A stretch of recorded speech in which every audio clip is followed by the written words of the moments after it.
Man, it has been a while since I've seen you across the screen. Well, glad we did this. See ya.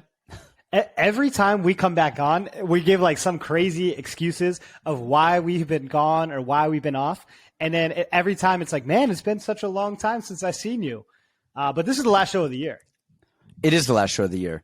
And we actually have a decent excuse this time. One, so for everybody out there, a lot of people are like, is the betting thing? Are you guys not doing the show anymore because of the Kraus? We did take a show off for that. We just didn't know, like, well, where does this fall? How does this all land? What's going on? That was last week. That was literally last week. So, we're good, though. We're good, with all of that. So I was sick. You broke your ankle. I mean, like, yeah. You like straight up. Do you have your boot on now? No, I don't have it on now. I really should be. And everyone's telling me I drove yesterday and everyone's like, where the hell is your boot? I should be wearing the boot, but I'm too much of an egomaniac. Like, I'm not hurt. I'm fine. I'm like shadow boxing in the mirror without my boot. I need to be wearing my boot. You should be wearing your boot, but you won't. And so your 6-week injury is going to be 12 weeks, you and Gabe alike. But, so anyway, so we're here. It's the last show of the year. We've got a studio that we're going to put together. So that'll be just a full-time studio. We can have some other people there. We can record there. It'll be a little bit more convenient. Right now we're recording remotely via remote software. You're wherever you are. I'm wherever I am. So there's that. But we had some fights this last week. You killed it. You made, I think, Ariel Helwani again. You were up in Vegas, came back with stacks. Yeah, that was actually fun. So I broke my ankle, obviously. I fractured my ankle. And then last minute, I get a message from C-Rod. He's like, yo, I got a ticket. You want to go to Vegas? Well, I'm off work. So what the hell else am I going to do? I'm just sitting around the house. So I went to Vegas. C-Rod and I, we chugged a bottle of wine. I'm drunk as shit in my seat. I put down some big bets at the counter, and there's nothing more fun than taking stacks of cash like with you up to the counter. And then I'm drunk as shit in my seat. I'm just like, oh, this fight's going to end by sub. This fight's by this. This fight's by – I hit every single fight, not only the winner, but each method too, just being drunk. And I remember the Dreykus one, you called that sub. And I was like, all right, max bet, whatever. And, yeah, I ended up walking away with about 80 grand last week. Man, that is not a bad haul for a weekend. But did you buy C-Rod dinner? Because he came back 30 pounds heavier. Woo! We actually do need to send a shout out to our friend Jason. It was good to meet you, Jason. Thank you so much for the dinner. We went to dinner, and C-Rod hasn't been to like a ton of nice dinners. So we go to Gallagher Steakhouse, and they're like, all right, we're in the private room. They take us like all the way down the hall. It doesn't even seem like it's part of the restaurant. I thought we were about to get jumped. And C-Rod just – I wish you were. Yeah, me too. Because he would have had to fight. Yeah, C-Rod's he's a thick old boy now. He's not skipping any meals. No, he's not. He came back. He was sparring the other day, and he kind of going light because his back was messed up, and then he ended up hurting his shoulder, kind of messed that up too. But I think he was in with Hey Lee, and Hey Lee's an actual 35er. And I was like, why do we have a 135er fighting a 205er? C-Rod with his headgear on just looks at me and is like. Mid sparring session goes back to punching Haley. But man, yeah, I blame you. He's not a skinny boy. So, but I blame him. He went back to Milwaukee and it's like when you go back to your old hood, you go back to the old ways. All he did was eat tamales and drink pucanas for a couple of weeks. And then he came back heavy. Like, what the hell, man? I don't know what happened. If you really look at it, the dinner we had was protein. It was just steak. That's it. Yeah. You should so at the New York, there's that salt restaurant. We went there last time. Do you know what I'm talking about? The salt guy, and they've got the 24 karat gold steaks. Yeah, the Nusret, whatever. Yeah, I don't know how to say it. Nusret, Nusr-et. However, you guys think I can? I can't say that. I can't say your name. I can't say any name. You think I'm going to say a name that doesn't exist, like a weird thing. But yeah, that's over there. Did you guys go there? Have you been there? No, I probably won't go. I was just reading about that today. It wasn't bad, but we went there, and it was paid for. So things are way different when you're not paying for a meal. And we went there. It was a really good meal. I don't eat steak, so I ordered the cheapest thing on the menu, and that was salmon and lobster. So that tells you what kind of place it was. No, literally, I'm not kidding. I got salmon with a lobster tail, and that was literally the cheapest thing on the menu. So it was good. I don't know if I'd get a gold plated anything. Like, that's just kind of weird. Like, eat your watch. How much was however many thousands of dollars your watch was, now just cook that with your steak and eat it, because that's how frivolous we are. I'm not going to lie. Today, it's funny that you're actually bringing up this restaurant, because today I watched like some Instagram reel, and it was like a $5,000 steak. And it literally was just like it didn't even look like a great cut of meat. And it might have been a good cut of meat, but it was $5,000 steak. And I'm okay. I just bought this. I just got a new Omega Speedmaster. This thing was like $7,000. That's just the steak. That's not including the drinks, the appetizers, the sides, everything else. That tip. So that meal was literally this watch, like exactly what you're saying. And then I'm reading all the comments, and they're like, hey, this place is, not only is it like overpriced, but it's like below average, even for a good steakhouse. Like, they're like, there's so many other places that are a million times better for, like, they're still overpriced, but way less expensive. For that place or the Nusret? No, if I'm talking for Nusret. Okay. All right. So I can't speak on the steak, but the salmon and the lobster tail was, honestly, it was some of the best I've ever had. But wow, okay. Yeah, it was. I mean, salmon is salmon. Whatever, you could pick salmon up at a taco stand at this point. But the lobster tail was really, really good. That was solid. You know what's funny is the better that I've done. So, things have changed for me in the last few months here, and the better that I've done, the more that I realize, like, I'm getting cheaper with time. Like, every little time I have to spend money now, I'm like, man, that's just too expensive for me. I don't want to take a lift down the street, even though I'm on crutches and in a boot, because I'm like, man, $6 like for a lift? That's like right next door. Like, I'm getting really cheap and frivolous. So the biggest change for me. Oh, go ahead. No, I'm with you. But what I'm getting cheap with, I'm getting really annoyed. I've always been a good tipper. You go to a restaurant, you tip, right? Are you talking about Starbucks right now? Yes. Starbucks has changed. Hey, it's going to ask you a couple questions. Bullshit. It's going to ask if I want to tip. It's not a couple of questions. It's, do I want to tip? And Starbucks is the latest on this trend. And now everything I do is 20% more. You want to talk about inflation? To hell with inflation. I'm sick of tipping. Everywhere I go, they turn that stupid tablet around. Oh, would you just answer a couple of questions? And now I've got to decide, do I want to be the asshole that just wants to walk out of here with the stuff that I picked out myself and bought? Like, you're just ringing me up. And do I tip you? And then you look at me, am I cheap? Am I not? Like, how does this work? Everything has a tip tax now. So you have tax, 8.9%, whatever we're at in Scottsdale. And then you have tip tax. And now everywhere I go, I'm adding money to this stuff. And I hate it. I don't even want to go. And not just for food, massages, like house cleaners, car detailers, like everything. Like, these are these people's own business. And then you pay them whatever they decided to charge, and then you tip them on top of whatever they already are deciding to charge. I've had enough. I've had enough. You want to know who Starbucks was the last straw. Okay, I'm going to tell you who I will tip, because this is actually a thing. So you think about it. All right, tipping generally, we're tipping 20%. You tip a Starbucks person 20%. You tip somebody who just like turned the tablet around, who didn't do anything. They're not even making the drink. Somebody else is getting paid full whatever they're making per hour to make drinks, and they are the ones making it. And I'm tipping everybody. Yeah, for turning. So I'm over it. But I got my hair cut yesterday. See, I look fly.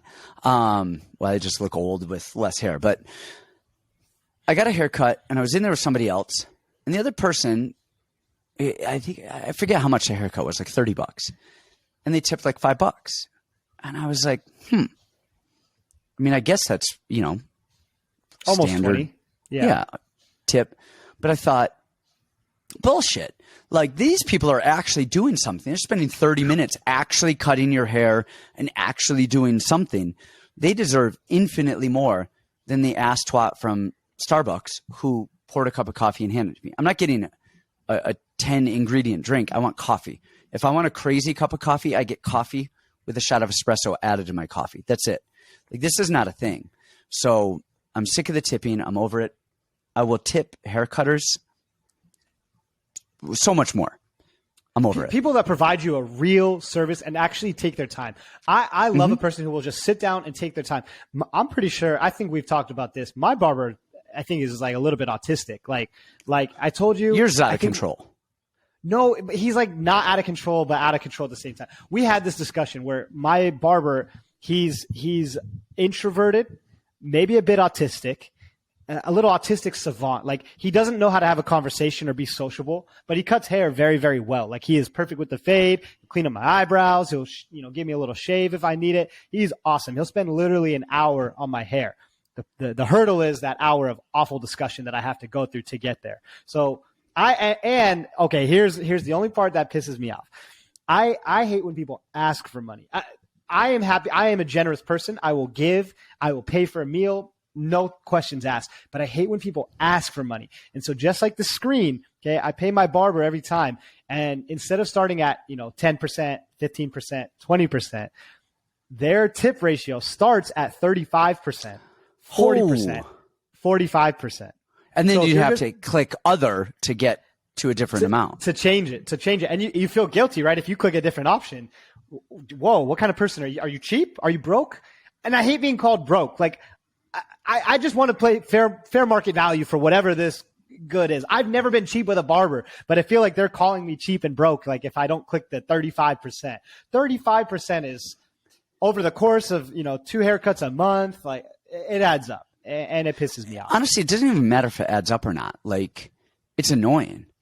It's just annoying. Like, this stuff shouldn't cost what it costs. So, we've got all right, fights. That being said, guys, go ahead and tip us in the video. I've seen a lot of people can get tips on their videos. I want tip us. So the Patreon is $25 a month. We expect a 40% tip in addition to a week. If you earn any money, we expect a 82% tip. We're the government. I think we're good. Yeah, we're good. We covered all of our bases. I guess talking about the Patreon. Yeah, I guess come join the Patreon. Come join the Discord. It's a lot of fun. You posted your bet, your crazy parlay. Would you bet $200 and won 30,000? 26,000. It was actually whatever. less than that because of the draw at the end. Oh, that's right. It must have cashed like 28,000 or something. Okay, like that. $200 to 28,000. That's not bad. I mean, you're not. It's light work now. It's baby money. If you're talking about finance, your ROI was slightly above average. Just a tad bit this year. We're coming to the end of the year, right? A lot of people are skipping this last event. They're doing their final videos and their final updates. And, this is how well I did this year. One thing I think I can hold pretty proud. I've never done like the what's it called? Units and ROI. I don't really know how to calculate and do all that kind of stuff. But I got this app called Pick It. So for so long, so many people asked me, do you track your bets? I was like, no, I don't have the fucking time for that. But this app, Pick It, like does it all for you. It just like whatever you're betting on each app, it just tells you like what you made. So I don't have to do it because literally it's about time for me. It set them up like 2,500 units, and my ROI is like 2,000% or something crazy. Like, and it has me on like $500 units. Like, I've never done any of this stuff, but I think like $1.2 million in a year, that will be that's a solid ROI for sure.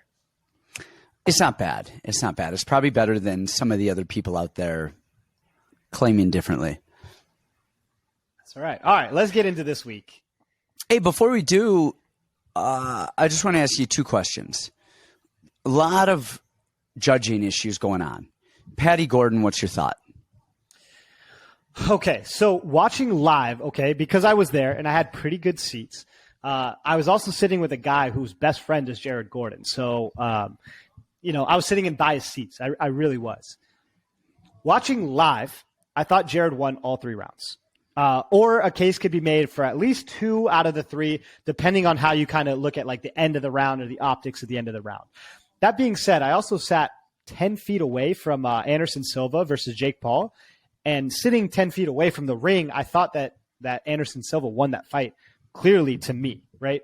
So maybe I'm not the best. Maybe sitting so close is kind of the tricky part.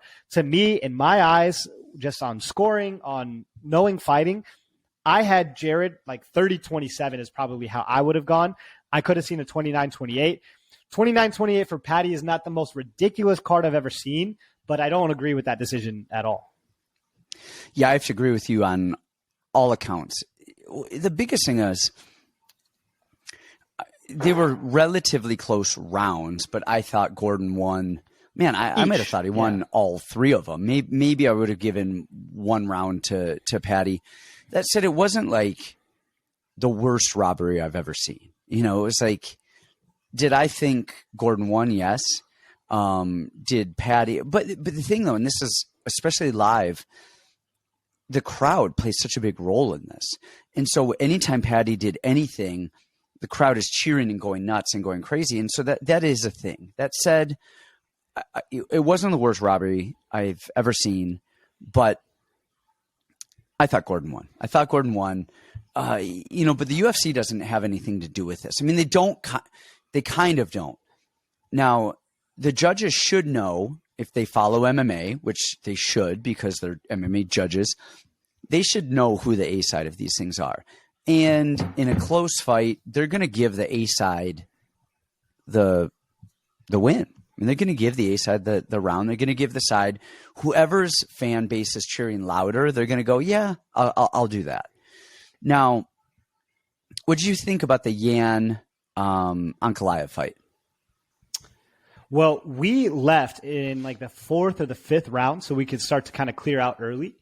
I thought that Ankalaev probably won 3 rounds, at least 3 rounds very decisively. He got hurt by a leg kick and then dominated the other 4 minutes and 49 seconds of the round. I thought he was up 3-2, pretty clear, at least. We left going, I've just cashed every single bet that I had. Yeah, it's interesting. So this one, I'm actually more, it's going to sound nuts. I'm actually more annoyed that Ankalaev got a draw instead of losing. And hear me out here. The fourth and the fifth round were so clear as day on Ankalaev, it's nuts. But I don't think they were 10-8s. Even that last round, the one judge gave Ankalaev a 10-8 round in the fifth. And that was really the deciding factor. All of the other judges gave, I think, rounds 2 and 3 to, I think 2 of the other judges gave rounds, everybody gave 2 and 3 to Yan. 2 of the judges gave round, I think, 1 to Yan and then 1 to Ankalaev, something like that. The real issue, though, is that 10-8 round with Ankalaev. And if Ankalaev didn't get that 10-8 round, which I don't think it was because the other rounds seemed to be a little bit more cut and dry, then Yan wins. And as much as people look, if you're judging the fight as in its entirety, like we did in Pride, Ankalaev wins 10,000%. You guys, Ankalaev won the fight. He won the fight. Rounds 4 and 5 were so decisively his. It's nuts, but I don't think they were a 10-8. And then other than that, you score a fight 10-9, 10-8. And based on each round being what it was, I think Yan winning the fight isn't out of the realm of possibility. And if that judge didn't give a 10 or a 10-8, I mean, Jan Blachowicz is the winner. So I'm not mad about it. I mean, could you have given round 1 to Yan or Ankalaev? Absolutely. Round 2 and 3 were Yan's. People are up in arms about this being a draw, but I think it's only because the round 4 and 5 are so decisively Yan that they have recency bias. The last thing we do it in a round.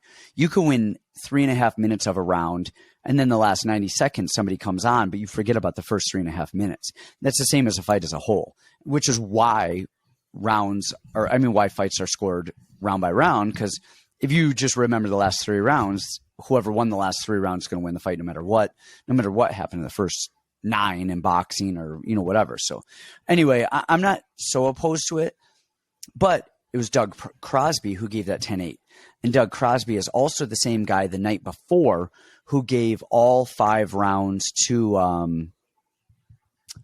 Sabatello in Bellator. And then he flew out today. Doug Crosby, we had Henry Corrales fought in Connecticut. 2 judges gave Henry Corrales 30-27. Crosby gave his opponent, who's the guy that fought in BKFC?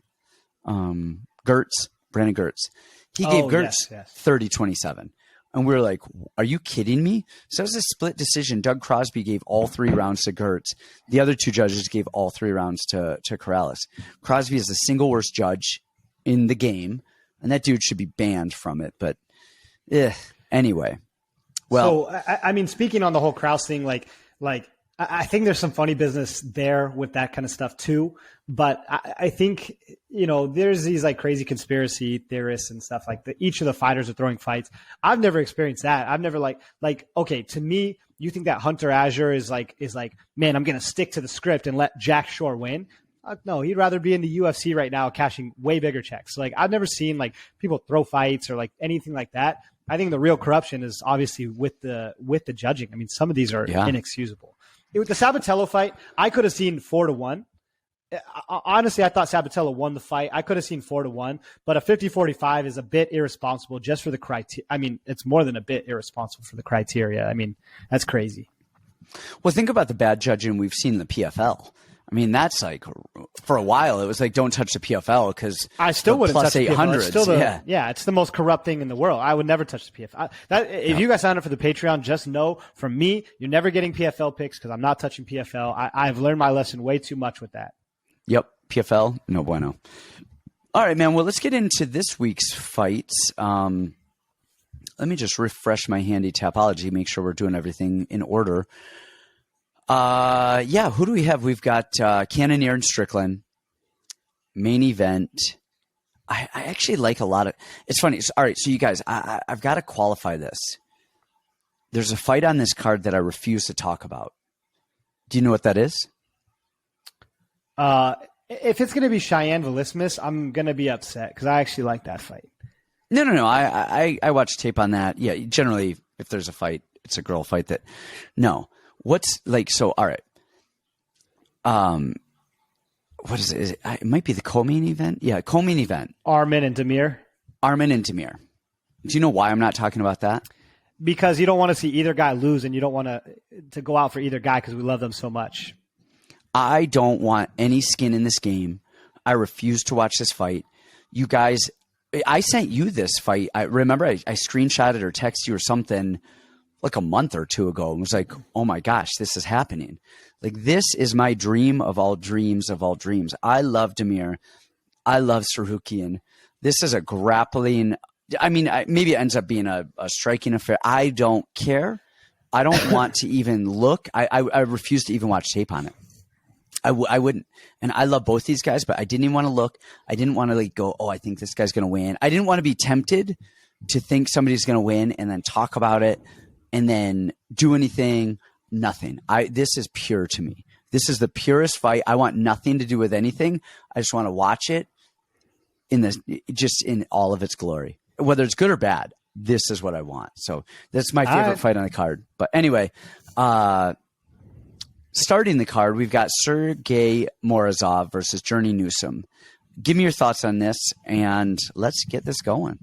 Yeah, let's get this started. So Sergey Morozov, I think we've talked about Sergey a lot of times. Like, he's fought really tough guys, and he's got all the skills in the world. Like, sharp jab, he manages distance and range well, he can wrestle well. He does a lot of things great. He's a little bit of a glass cannon. So in this matchup, you have Journey Newsom, who is better than people give him credit for. And I think we have talked about that. We both picked him in his last matchup against Fernie Garcia, where he cashed as an underdog. Jiu-jitsu black belt. I'm not huge on his black belt. His wrestling is okay. Not the greatest thing I've ever seen. I think his striking is too slow and too predictable to catch a guy like Morozov. I do think Morozov is a little bit of a liability with his chin, but honestly, I think I like Morozov to grapple him, drag him down into deep water, lay on him, do what Morozov does. I think this is a bounce back win for him. I guess he won his last fight, but it was some turbulence. Yeah, see, everyone's talking about his glass chin, and look, he gets rocked in his fights, but look at the guys he's fighting. Andrade or Douglas. Gosh, what the hell is that guy's name? He has like 47 names. Douglas Andrade de Silva Douglas Silva de Andrade. All right, he's fighting him. He lost. One, he rocked him and had him hurt, and he looked like really good in that. I mean, he's fighting just a power punching, swinging John Lineker 2.0. All right. He's not fighting tomato cans. He lost to Umar Nurmagomedov. He beat Khalid Taha and really dominated that fight. And he beat Raul Paiva, who's really good. These guys are really good. And then you have Journey Newsom, who lost to Randy Costa. Ricardo Ramos is good, don't get me wrong. And he beat Fernie Garcia in a somewhat close fight. Like, come on, these two things are not the same. My only worry, so I mean, Morozov, his wrestling is good. His grappling is good. I see wrestling and grappling because I wouldn't call his stuff jujitsu, but I would say his grappling and submission game is competent. He has a good right hand. He has a really good left hook. He times stuff really, really well. And he times naked kicks really well. When people just throw a kick on him, man, he steps in, he fires on it. I love that. His wrestling is great. His cardio is good. He gets hit more than he should, but he recovers, and there's that. The only thing that I worry about with Newsom isn't even really that I think this will happen, but this is like Newsom throws those wild spinning wheel kicks, spinning back fist. I mean, anybody that does stuff like that, like you've got to worry about. It's scary.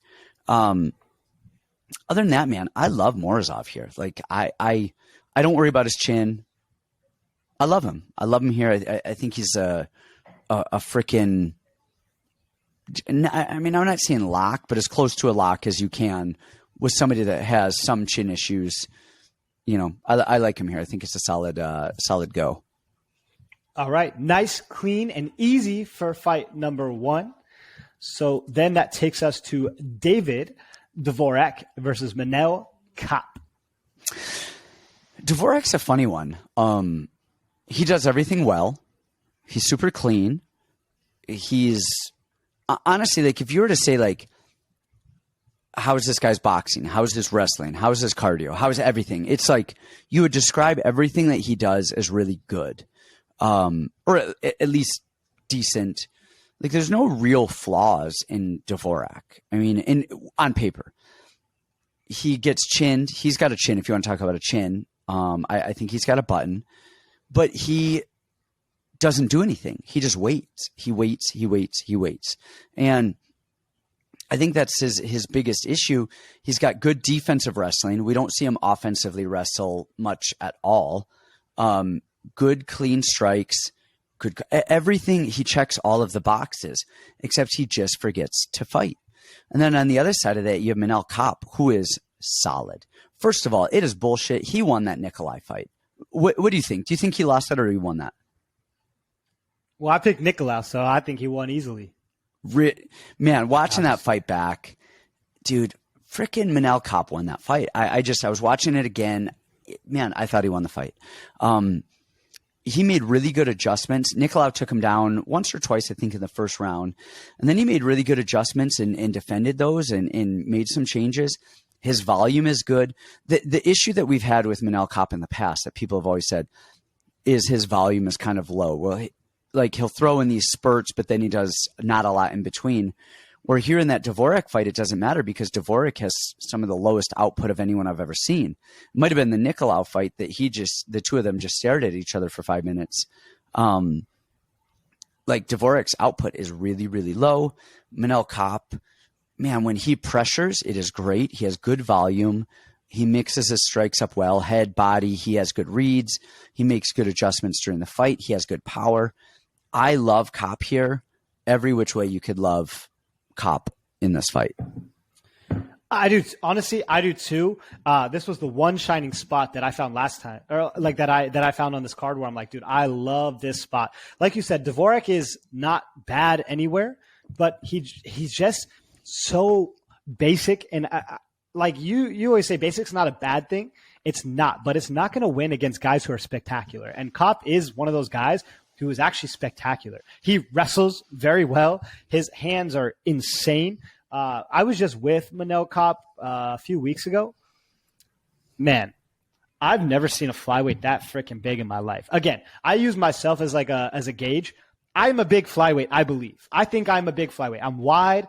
I'm 5'7". I'm pretty tall for flyweight. 6. Manel, nah. Come on, give me my inch. Every inch counts. Manel is legitimately he must have been 165 pounds when I saw him. Like, he was thick as hell. He's buffer than me, thicker than me, and he had like a beer belly a little bit too. He must have been 165 easily. And he's more tan, more melanin. No. Come on. Barely. But I love Manel in this spot. I thought Dvorak was overrated last time. Is he Czech?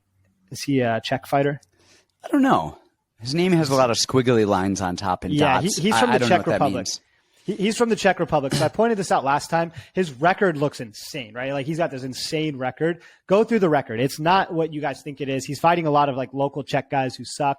He's a massive flyweight too. I mean, Dvorak is insanely huge. But he's fighting guys who just don't belong. He does enough to beat those guys, but he's not going to beat Manel Kape. I think Kape's hands are way too good, way too fast. His reads on the feet are incredible. His grappling is amazing. Like, I think Manel Kape is honestly top 10, top 5 material. The guy is so freakishly talented. It's insane. I like Manel Kape here.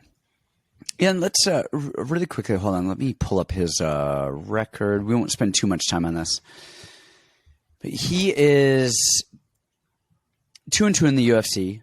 One of those losses are to Nicolau, and he freaking won that. And then the other one is to Pantoja, who is top of the top. Like, I mean, just as good as it gets. Man, just I love Kape. All right, all right. Next up, we've got Brian Battle and Rinat Fakhretdinov. Now, I gotta qualify this. You can go first, but I was watching this. I was watching tape. My son Enzo regularly will watch tape with me. And gosh, I wish I could just record him analyzing fights and then like just post them and just let you guys see them, because I mean, honestly, a lot of it's pretty spot on. It's actually solid. He actually knows a good amount about MMA. He turns 12 next week, and he's been training jiu-jitsu since he's 4.5. He's watched every UFC since there is. He watches tape, whatever. He's got a good eye for it. But then he just says some stuff that's like, he's like, well, you know, he just punches. And I'm like, what? Like, he just says some stuff. It's actually pretty funny. But we were watching tape, and we were watching this, and he was like, who's fighting? Fedor Kirihinov? And I was like, what the hell did you just say? And he's like, yeah, Fedor Hinikov or whatever. And I'm like, you're my son, child. You're my son. Like, that was the pronunciation of a DeFranco. And a tear came to my eye. He didn't know what the hell it said. He just saw a Russian dude, bald dude with a beard, and he knew how to mispronounce his name correctly. He's got your blood. Yep. All right, well, Battle. Let's dive into this one. Yeah. So I've heard a lot of the pundits talk about this one, and they're like, well, Brian Battle's grappling is so bad. He's so awful. He's been taken down by everybody. Yes, that's true. He has been taken down by everybody. But I think the thing that we've talked about, and okay, let's watch the Danny Sabatello fight. You want to talk about scoring criteria. So I'm going to put this on both sides. So one, does he get taken down? Yes, he does. I think his takedown defense is actually honestly pretty good. He makes you work hard as shit to get your first takedown. And then the second you get the takedown, he's back up. Like, he's trying to get to his feet. He does so many things well. I'm a big Brian Battle guy because Brian Battle has everything that I look for, right? He's got good fight IQ. He's always trying to get back up to his feet. He's got a good chin. He's got high volume. So if Enzo was saying he punches, he's probably talking about Brian Battle because he just fills the space and he fills that air. He just got everything that I love in a fighter, right? He fills the space and does all the right things. Then when we watch Rinat, right, in his debut fight, he fought Andres Michailidis or whatever, right? Andres did good at a lot of certain points in that fight, right? There was a lot of times where he would reverse Rinat or he'd defend the takedown super, super well, and Rinat would get on top and do a whole lot of almost nothing. And the fight went south because Andres couldn't keep up that defensive pressure. But that's not something new to Andres. That's almost every fight for him is he performs for a round, does really, really well, right? He probably took a round off Alex Pereira, who's now the champion, and then he gasses out. He has nothing left in his arms, and that's classic, right? if we get a guy that has slightly more cardio and just slightly more volume, just scoring criteria wise, I don't know how you wouldn't go to the Battle side, right? If Renat holds him down for 4 minutes and 30 seconds and then Bryan Battle finally gets back up and beats his ass for 30 seconds, that's a Bryan Battle round. I like Bryan Battle here. I just think he does everything correctly. I thought Renat was even getting a little bit tired in a fight against Andris Michailidis, who did almost nothing. It was pretty much just laying on his back. It looked like he was taking a lot of time off, a lot of moments off. And I know how tiring that style can be to do that for 15 minutes. You know what? Weirdly, my only concern for Bryan Battle is actually this weight cut. Not for his chin. I think he's going to be fine on the feet. He's a pretty big guy. He's long, rangy, always shown a good chin. I actually weirdly worry about the cardio of Bryan Battle in this stylistic matchup because cardio has been his secret weapon his whole career. I just worry that maybe he does get grinded out for 2 rounds and now he's like starting to get exhausted. But I think he's going to make Renat work hard enough where Renat tires first, Bryan Battle comes on late, and I think this is a Bryan Battle win. So the pundits are all on Renat? Yeah. That's crazy to me. Like, what? Ricky Tercios. You know Ricky Tercios, right? I know him well. Just fought Kevin Natividad. Bryan Battle reminds me of Tercios. And I think Battle is better, but he's just squirmy. He won't sit still, and he wiggles, and he makes people do more than they want to do because he just doesn't stop moving. I mean, look at how well he did against Petrosky. I mean, now Petrosky fades hard, cardio-wise, but he hasn't faded hard since that fight, and it makes you wonder, well, what's the difference? Is Bryan Battle's making him freaking work on every single takedown? Exactly, and so did he submit Petrosky? Yeah. Dude, who's very good at jiu-jitsu. Petrosky is freaking good at jiu-jitsu. His wrestling is phenomenal. His jiu-jitsu is phenomenal. Bryan Battle, I think, is just getting better and better and better. But again, I mean, his striking is fine. It's not amazing, but he's got a good chin and he's active. He throws a lot. That counts for a lot. But again, in the grappling department, I don't think Renat is some amazing dag wrestler. First of all, he's not dag. What is the Tatar? What do they call him? Like some region of Russia he's the first to be there. Yeah, it says Moscow. I'm not really sure. Moscow. Now, if you look up Renat, UFC, you'll see like he's from some region of Russia that. Anyway, so like, look, I think Renat's fine. I think he's decent. I think he's going to win a good amount of fights. But man, just the activity in the cardio Battle. And I don't think we've seen the best of Battle. I like Battle here. Now, I'm not going out on my shield on Battle. But I think he's probably going to win this fight. Yeah, I'm with you too. People were going at me last week for talking about Chris Curtis, and I'm like, guys, Chris Curtis is like really good. Like, I think Bryan Battle has so many good traits about him. What is even good? Like, Bryan Battle's winning fights. He's beating who he's supposed to. People were like, well, if he didn't knock out Takashi Soto, this line would be way different. And I'm like, yeah, but he did knock Takashi Soto out, and that's not even Bryan Battle's game. Like, his game is usually pressure and volume and cardio, and he knocked this guy the fuck out. So he did. Like, that's just what he did. And he's choked out Petrosky, and he beat Tresean Gore, and he beat all these guys that are, he beat everybody who's been in front of him. So What do you want from Bryan Battle? What makes him good? I think he's good. He's got cardio, fight IQ, volume. What else you want from him? Man, he's showing it all. I like it. What do we got next? All right, let's see. Next up, we have Maheshate versus Rafa Garcia. Oh, man. I think you like Maheshate. We'll get to that in a second. I love Machate's right hand. He's got really good stiff punches. His boxing is really good. He had an extensive boxing background prior to his MMA career. My issue with him is his wrestling. He fought Steve Garcia in his last fight. Rock Garcia. Garcia fell down and took Maheshate down on the way down. Rafa Garcia is infinitely better than Steve Garcia. He actually has a chin. I mean, we've talked about this before. Garcia gets hurt in every fight there is, recovers, and just grinds people out. But Rafa Garcia he's actually really good. His losses are to let me pull it up. Let's see. To Drakkar Klose, Nasrat, and Chris Grutzmacher. And Grutzmacher is a weird one where he looks better really than good. People think that he is, yeah. Yes. But the thing with Grits is stylistically, he's going to pose a lot of problems to some people and then just lose to others. Like a guy like Rafa Garcia or anybody like that who's just a good generalist, Grutzmacher is going to be fits for because his cardio is good. He just pressures. He's in your face, and he's a dog. A really good specialist is going to beat Grutzmacher early and often. And so that's that. Mahashate, gosh, he's really dynamic.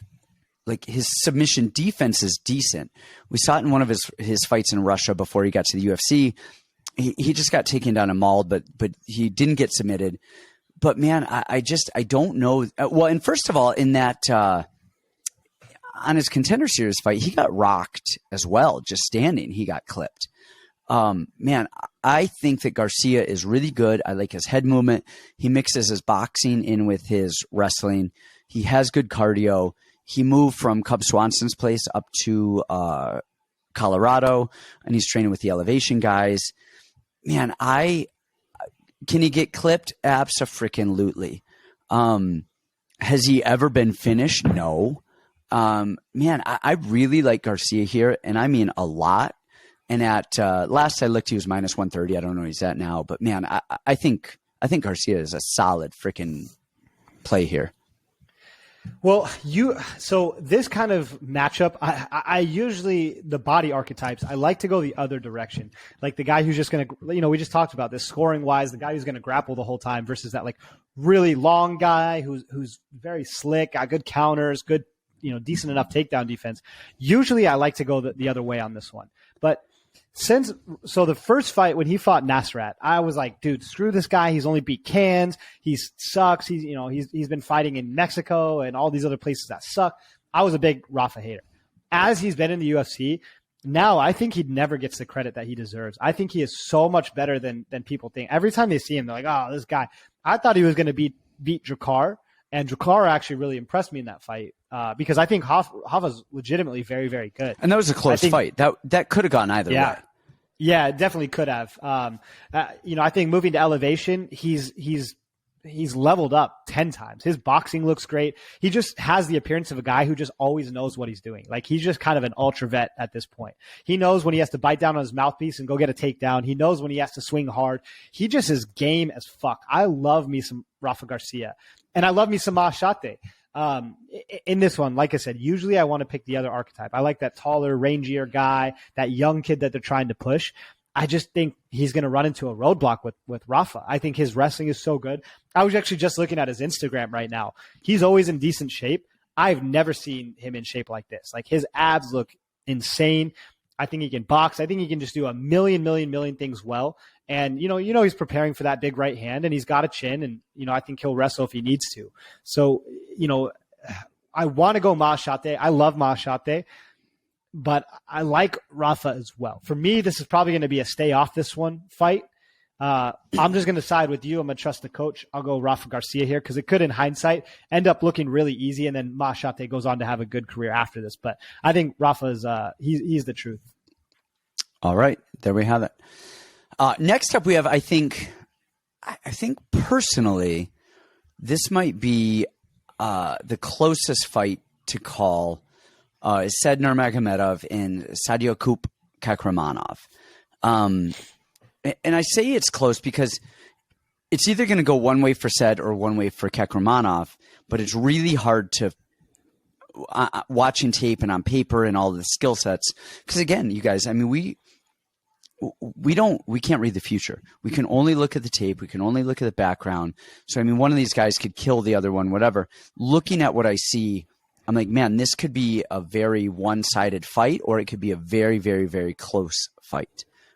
Give us your thoughts on this. Wow, why don't you just I'm give curious. us every possible outcome? This fight's either going to be close or not that close. No, but I mean on paper, I really think on paper, like it could said Nurmagomedov could do a spinning back fist or could get a guillotine really quick, and it looks like that. Or Kakramanov could just wrestle him and maul him one way or the other. Or like, I mean, that could happen. So skill set wise, I could see either of those. And so that's why I say it's not necessarily close. Maybe it is close. Maybe it is a split decision, but it really could go either of those directions because both these guys are really good and they both have very good wrestling backgrounds. So that's my thought on that. The tape to me is telling me that this is – so I was really conflicted on this one because just on a personal bias, I really like Said Nurmagomedov. I think he's very, very talented, and I think he does a lot of things really, really well. He's the only guy that I actually like when he spins because he spins very, very well, and he's very fast with it and recovers perfectly. But that being said, the tape is actually telling me the complete opposite thing in this matchup. That last fight that Nurma had with Douglas De Andrade, that guy keeps popping up on this show. He should have finished that guy. You put a young buck in there with a guy who's old and down a weight class and whatever. That fight was tailor-made for him to go in and finish him. And he just showed such a lack of volume and so many bad decisions. I mean, he spun 7 times in a row and would get taken down off the spin and Douglas would be on top. And so now I'm looking at this fight against a kid who he can hang on the feet. He's not completely outmatched on the feet by any means, right? He throws bombs. He bites down on his mouthpiece. Is he the most beautiful technical striker? No, he's not he's not like an Ian Gary type where he's like very in and out and got this crazy movement, but he's a dog. He's a dog on a bone. And I think Said's lack of jabbing and throwing other strikes that are just right here, basic, clean, and in front of you, and the amount of times that he's going to spin, if he keeps spinning like that, he better pray that it's the perfectly landed. And I don't think it will be because I think Said is a dog on a bone. He's going to, Nurma's going to spin. Said is going to grab his waist and he's going to wrestle fuck him for 3 rounds. And it's going to be a bad day for Nurmagomedov. I think the technical prowess, the things that Nurmagomedov does so good against other people is going to be his undoing in a fight like this against Kakramanov, who that's all he's looking for is a good takedown and just to maul you and beat you up for 3 rounds. I think stylistically it's horrible for Nurma. So I got Said Kakramanov. Corey Sandhagen, TJ Dillashaw. Do you remember how that fight went down? I think Corey Sandhagen is infinitely 10 million times better than Said. I understand where you're going with this one, but he throws enough regular shit that he can afford to do other shit. No, but why do I think Corey lost that fight? Because he got taken down a million times. What? Yeah, because he spun too many times. He was doing. Yeah. He was doing great, and then he would just do these spinning back kicks or spinning back fists, these things, and every time he did it, TJ would just take his back, and I cannot fathom how at some point the corner wasn't like, "Hey, stop spinning, Corey." Like you're so good everywhere else. Stop spinning. Yes, you don't need to do that. And with this fight, with Said spinning, Nurmagomedov, that is, they're both Saids. With Nurmagomedov spinning as much as he does, you said it, it better be perfectly timed and he better knock him out or he's going to spin and give up his back and he gives up the takedown. Now, the danger with Said, of course, is the spinning back fist. And gosh, I love his body structure for a fighter, tall, lean, skinny. He's got the best build. Yeah. He's fast. He's dynamic.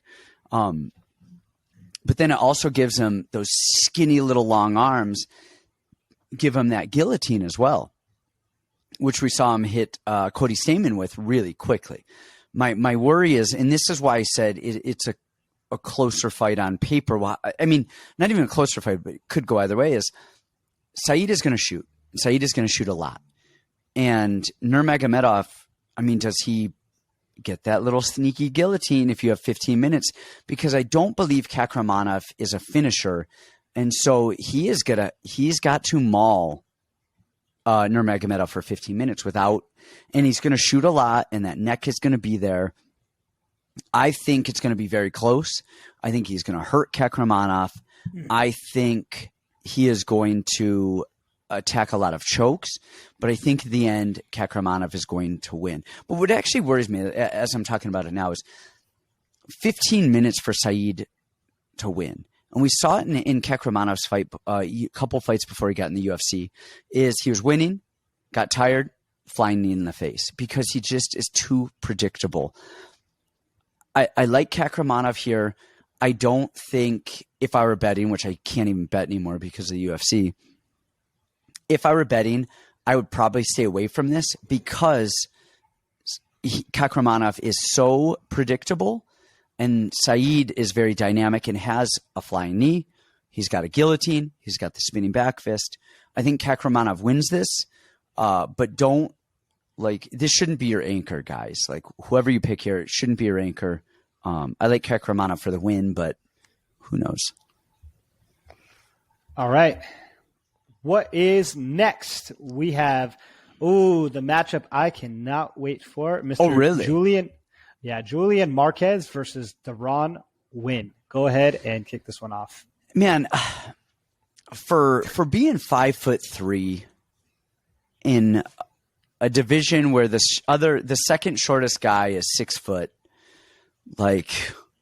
actually the second shortest guy is the last guy you lost to, Phil Hawes, at what, 5'10", 5'11". Deron Winn does really well. He fights above his height. His wrestling is good. It's really good. On an actual pure wrestling basis. His cage wrestling, I don't know if his MMA cage wrestling, I'm really wowed by his wrestling out in the open. Once it hits a cage, it's fine, but whatever. I think his striking is actually better than people give it credit for. He rolls well. He closes distance well. He's very dynamic. He is just fighting guys who are too tall. If he was 155 or 170 pounds, he would just do better. And I like him to get Julian Marquez down a lot. But Marquez is just, he does the right stuff. He scoots away. He'll get taken down. He gets back up to his feet. He throws elbows in defending the takedown. And he hits hard and he does the right stuff. And Deron Winn, for as good of a wrestler as he is, he tends to slow a bit and he tends to do less. And he's very predictable. And I think people start to time him as the fight goes because they know exactly what he wants. I got to say that I like Marquez here. My caveat, though, is where's he training? What does training look like? James Krause is not or shouldn't be at the gym anymore. There's a lot going on with that. Where is he? Is he stable? What is going on? That worries me. But other than that, I like Deron Winn to get some takedowns a lot in round one. And then I think Marquez is going to come on later in round one and in round 2 and 3. Okay, I was just kind of looking at where he was. Yeah, I don't see his new gym posted or anything. From what I heard, he may be going to Vegas or whatever. This is to me, this is the Patty and Jared Gordon fight of last week. If you notice, I didn't put that in too many of my plays last week because on paper I'm like, listen, Jared doesn't make mistakes and he does everything well. Like in a world that's not like fixed and scripted and, the outcome is predetermined, Jared Gordon probably wins this fight. So I wasn't too heavy on Patty, but I did, if I did play that fight, I played Patty very, very small, like in long shot parlays. Conventional wisdom tells me that Marquez is going to win this fight, but my bias, and this is bias for sure, I hate Marquez as a fighter. Like, him dropping for guillotines, like the Maki Pitolo fight was just such a bad look for him. And now he's going to fight a guy who's a way better wrestler than Maki. Maybe not as much jiu-jitsu and definitely not as much size, but just from the pure wrestling. And he's dropping for guillotines and keeps making the same mistake over and over and over and over again. I don't rate Julian Marquez's fight IQ very, very high. And Deron Winn is a lot of things, but one thing he does do is wrestle his ass off. I don't think that Julian Marquez has the greatest cardio in the world either. I don't think he's a marathon runner. So, just like we talk about, there's a lot of guys who they don't have the most phenomenal cardio, but they're going to drag you to hell with them. And I weirdly think that's kind of what happens in this fight. I think Marquez is going to be comfortable trying to play off his back or go for guillotines or try to catch a neck in this transition. And I think that's going to give Deron Winn a lot of opportunity to succeed in this fight.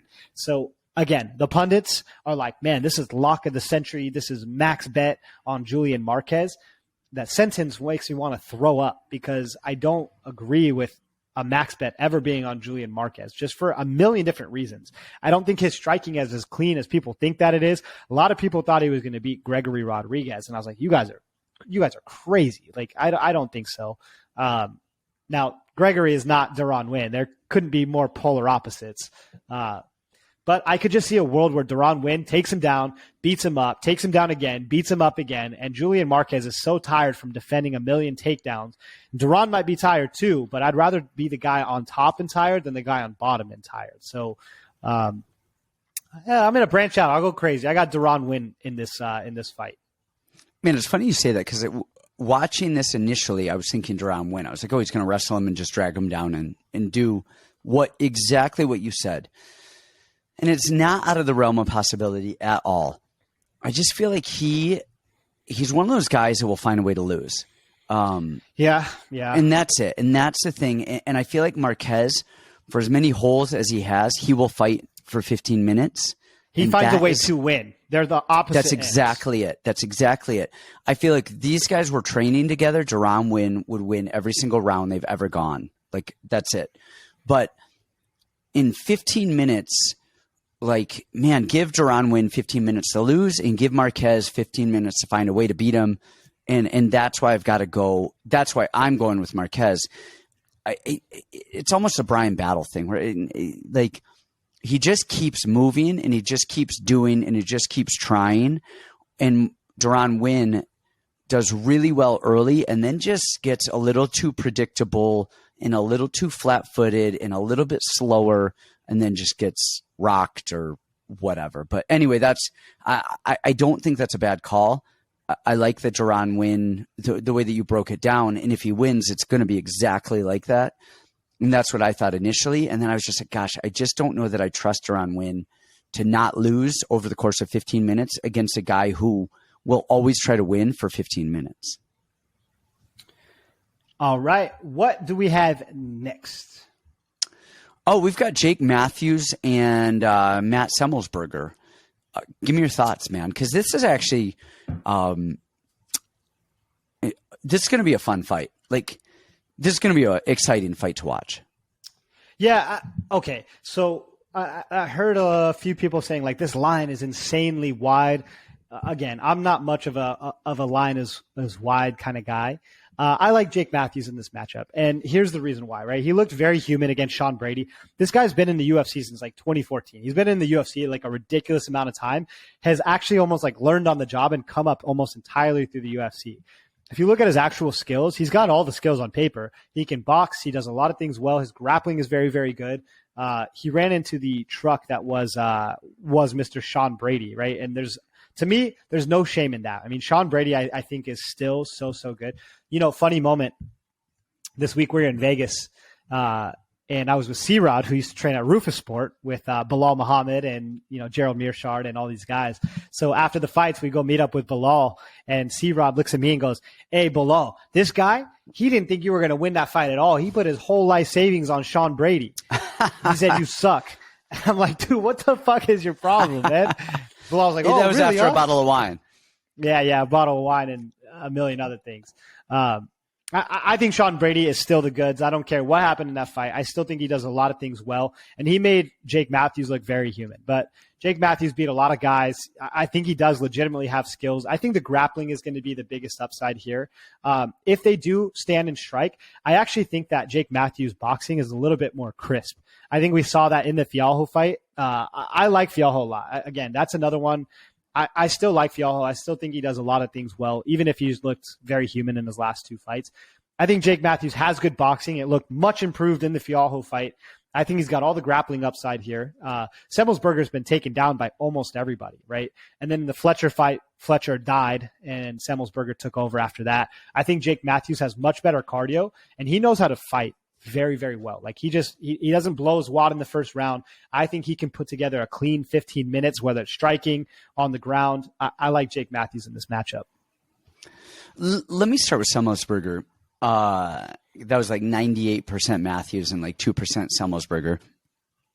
I like Semelsberger's striking. I like him as a fighter. I think his striking is clean, man. He fought somebody, and I thought he was going to get murdered when he first came in. And dude looked good. He was just solid. He throws hard.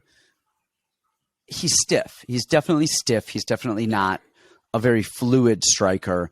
He's got actually one of the biggest worries that I think for Matthews is that low calf kick, because Semelsberger throws that thing. He switches stances. He's got good, clean, technical striking. His takedown defense is non-existent, but he does a good job defending and getting back up, and he's got good cardio. I really, really like Semelsberger as a fighter. The issue with Semelsberger in this fight, and I thought Semelsberger was going to beat Morono, and we actually saw this is going to be very similar to the Morono fight, but it's also going to be similar to the Matthews Fiallo fight in the sense that go back, you guys, and watch Morono Semelsberger, and you're going to see what I'm talking about. Semelsberger just walks forward and just plods and plods and plods and plods. And look, you guys, you can pressure all you want, but if you're walking at, I don't know, we'll say 2 miles an hour. I don't know what the hell we walk at in a fight. If I'm walking toward you at 2 miles an hour and you're walking away at 2 miles an hour, well, I never close the distance. But if I'm walking at you at 2 miles an hour and you're walking away at 2 miles an hour, and then you put the brakes on as I'm walking in and you fire, well, then we run into some punches. All right. Like if you walk in and I punch you and then I move away, I mean, you've got to mix it up. Now, you've either got to explode in and feint and move, or God forbid, you guys, Semelsberger is marching forward and then feint, move away, get his opponent to come forward, and then he can go back in. All right. It's using pushes and pulls or a yo-yo motion to draw them in. All right. Or if you're just going to walk forward, you're just going to plod forward. All right. You're not going to pull them. You're not going to back up. It's not in your brain. Well, you need to, if I'm going forward 2 miles an hour, you're going backwards 2 miles an hour. Well, I need to explode forward at 3 miles an hour at some point to close that distance. Or I need to throw something as I'm going forward to get you to think about it. If I just walk forward and throw a right hand, you move away, you counter me. But if I double my jab and I cut an angle to your outside foot, that now closes the distance differently. And these guys aren't doing that. And Semelsberger's not doing that. Semelsberger just plods forward, people move away, they counter him. And we saw that with Fiallo and Matthews. And that's what I think is going to happen here is I think Semelsberger is going to do really well for half a round to a round. And then it's the movement of Matthews, the feinting in and out, that is going to get him. And honestly, Matthews' speed. If Matthews can make this a freaking easy fight if he mixes in his wrestling, we didn't see that with the Fiallo fight, but if he mixes in his wrestling, it makes it even easier. But man, his speed is one thing. He fires in the pocket. He makes his kicks up. I really like Matthews here. I love Semelsberger as a fighter. I like his fight. I like his dog. I think he's actually pretty good. He's just too one-dimensional in his striking attack. So I like Matthews here. I love it. All right, next up, I believe it's the women's fight. We have Cheyenne Velismus versus Corey McKenna. Is this me? Yep, this will be you. You're talking. First of all, they have McKenna listed as the shortest reach of any UFC fighter on the roster. I mean, that's a thing. I like her. I don't think she's amazing anywhere. But I like how, sorry, I just messed up my screen over here. Okay. What I like about McKenna is she throws combinations. You don't see that a lot, and you especially don't see that in women. She throws 2, 3, 4 punches. double jab cross. Like, she doesn't expect to win on the one punch, and you definitely need to do that as a shorter fighter. I like her striking. I mean, it's not amazing at all, but she throws in volume. She gets in there. She's got a little dog. Her jiu-jitsu is decent. Her wrestling is something to be kind of questionable. Then on the other side of it, you have Velismus, who is just an athlete. She's just a freaking athlete. She's just the better athlete. She's fast. She's dynamic. She's got good cardio. Then you add the fact that she's the better wrestler times probably quite a bit. And that's going to be a hard fight for somebody who isn't a great wrestler and who's not an athlete and who's giving up a big reach, disadvantage. I think Cheyenne is going to pick Corey McKenna apart. I think she's going to eat her up on the outside. I think when it comes to grappling, I think she's going to win those wrestling exchanges. And I think more than anything, this is just coming down to, we see it so much. We've talked about it, you guys, a billion times. You're sick of hearing it. More so than in men's MMA. In women's MMA, athleticism counts for so much. Cheyenne is taller, longer, more dynamic, faster, stronger, more athletic. Then you add the fact that she's technically a better wrestler, and I think technically a little bit of a better striker. I don't think her pure jiu-jitsu is as good as McKenna's, but I'm not sure that's going to play here. I like Cheyenne in probably a one-sided decision. I'm with you too. I really think that Cheyenne is the future of the division. Everyone wants to talk about that one fight where she kept getting head and arm thrown. I just want to address that really quickly. So my pick here is going to be Cheyenne Velismus. I think she's got an amazing jab. I think she's got lightning fast hands. I think she's got all the swag in the world, and I think she defends takedowns actually really well. But I want to address that. When you get somebody that just comes at you, right? I think it was a short notice opponent. Is that right? I don't remember. Either way, the girl was relatively unknown. That just comes at you with a technique that is almost so amateurish that you don't expect it to work and you don't respect it. It catches you off guard. And we've seen this happen a million times, or just this is somebody's specialty, right? I always reference Paul Sass because he's got the most insane record that I've ever seen, where he just like triangle armbarred like 8 guys in a row or something like crazy like that. And that was just his shit. Like Paul Craig, that's just his shit. And it's not like these guys don't know jiu-jitsu, but Paul Craig just like has the one thing that he does all the time, and he does it better than anybody, right? This girl came out and hit her with a technique that we almost never see in MMA. I think the only person who's really done that was Ronda Rousey probably, and she did it, mixing in leg trips at the same time. So I don't really think you can hold too much against her from that, whereas most of our traditional wrestling, and more specifically Corey McKenna's wrestling, is like traditional wrestling. It's double leg shots. It's, like trying to go around the outside. It's single legs. Like she does like traditional, normal wrestling. It's just like in striking. Like you get a guy who's very traditional Muay Thai and he fights a Raymond Daniels, right? Some kind of crazy karate taekwondo guy. It's going to take a minute to like understand the timing and the rhythm of all that.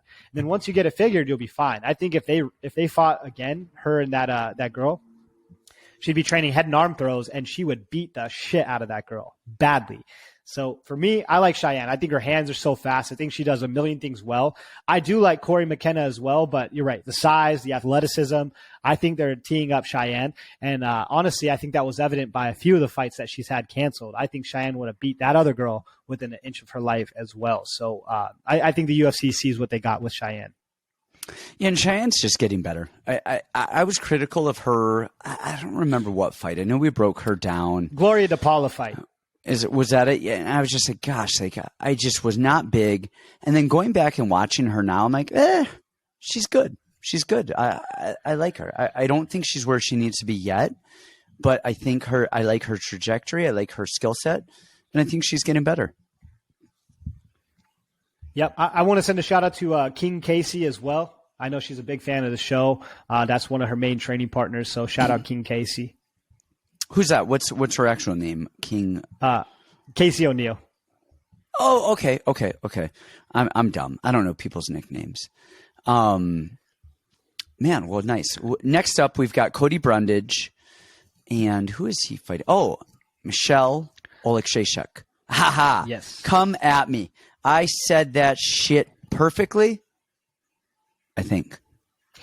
The Lord. Okay, so this is so funny. So we went out to dinner with Lil Monster last night, and she tagged me in our dinner. And Cody Brundage goes, I guess he DMs her and goes, "That guy doesn't like me at all. He thinks I'm horrible." And I'm like, oh shit. This is where it crosses reality. He followed me on Twitter, and then I didn't follow him back, and then he unfollowed me again. I don't hate you, Cody. I don't think you're a bad guy at all. This is just my job, kind of like break down fights. And in this matchup, I think it's going to be a tough go. I just think this one's going to be a tough go. Lord Michael finally is like fighting kind of at his real weight class, right? He should have never been a 205er. But he's just kind of got hold on. I'm going to cut you off really quickly. Keep talking for all of you people out there. I just have to grab my computer charger really quickly. I was texting my wife, asking her to grab it. She's sleeping. I don't know, but she's gone ghost.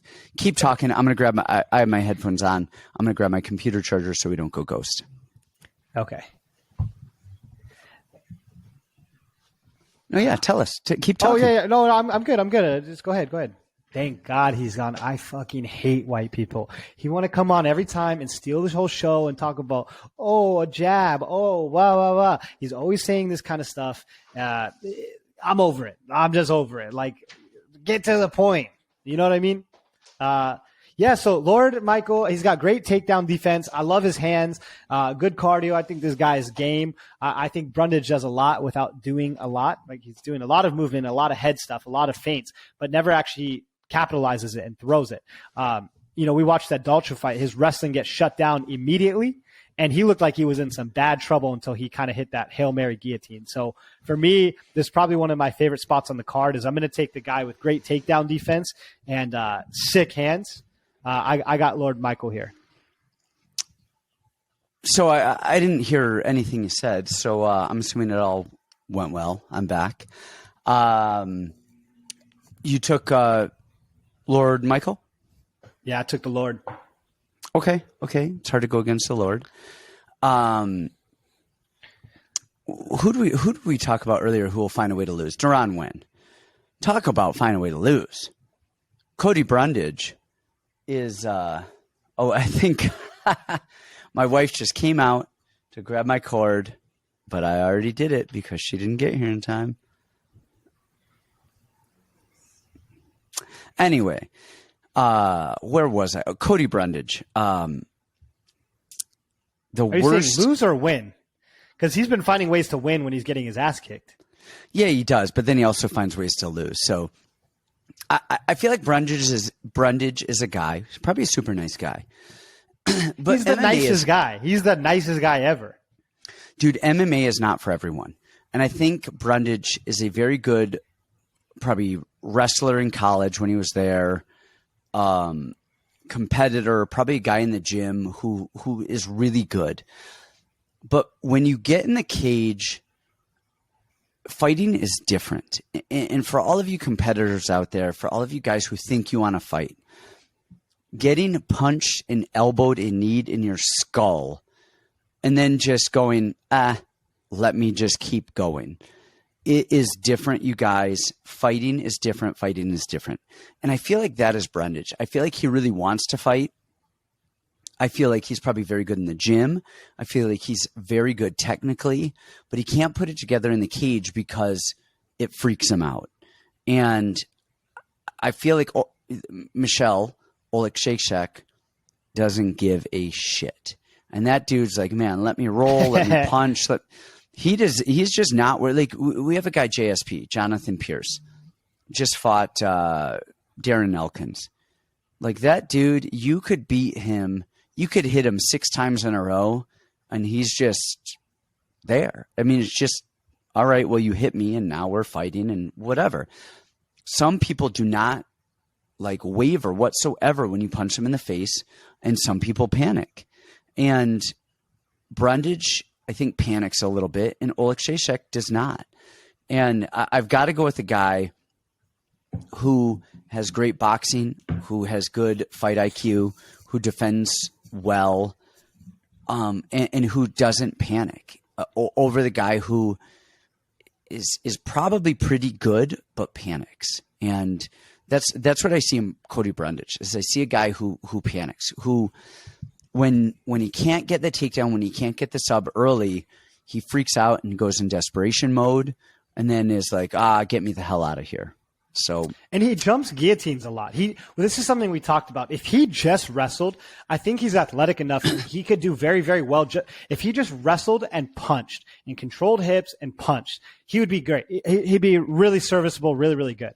But too often when he gets stuffed out, like you said, he panics and he'll jump to a guillotine. He'll jump to a Darce and he'll end up on his back. And he's doing all the anti-wrestling shit that should not be him. He should be wrestling. But he's trying too much to be creative and do this and that and make things happen. I think he does too much without doing anything solid. And if he just simplified his game, I think he'd be way better. Well, it's funny that you said that because he is a wrestler by trade. He is a wrestler. But the thing with wrestling is it's not a finishing move. And if you're going to out-wrestle people, then you ground and pound, you better beat the crap out of them for a while before you either TKO them or submit them. And that's the thing is if you want out early, you got to knock people out or you have to submit them. And that's a guy who wants out early. Yep. All right. What do we got next? Drew Dober and Bobby Green. This one's you. Is it? Man. Yep. How do you call a Bobby Green fight? Like Bobby Green is our gauge for not calling fights. Like, I mean, think about how many times we've talked about fights. And we're like, oh, well, he won against Bobby Green or he lost to Rafael Fiziev. Oh, he looks very mediocre against Bobby Green, who everybody looks mediocre against Bobby Green. He has such an off rhythm. He has such a weird style that, like, I mean, later, let me see if it's right after this right after this, we have another one, Alex Caceres and Julian Erosa. Like Alex Caceres, like, how do you measure that? He's such an off rhythm fighter. This is a really, really hard fight. I really like Drew Dober pretty much everywhere, but he's fighting freaking Bobby Green, who just rolls punches and doesn't get hit and fires and goes and does and is just so freaking good at fighting. You know, he barely trains. Like he doesn't drill. He just shows up in spars and he barely gets hit. He looks freaking good. Man, I mean, he knocked out Ally Quinta, beat Nasrat, who, for as good as Nasrat is, I think he's very beatable. I'm not as high on Nasrat as a lot of people are. He lost to Thiago Moises. He lost to Rafael Fiziev. Gosh, Bobby Green is good. I love his style. I love his funk style. I love his wrestling. I love Bobby Green. On the other side, I love Drew Dober. The guy's got a good chin. He hits hard as hell. His offensive wrestling is good. His cardio is good. Like, he does a lot of the right stuff. He was beating Beneil Dariush every which way until he decided to, like, shoot in and take him down and get armbarred. Dumb. For as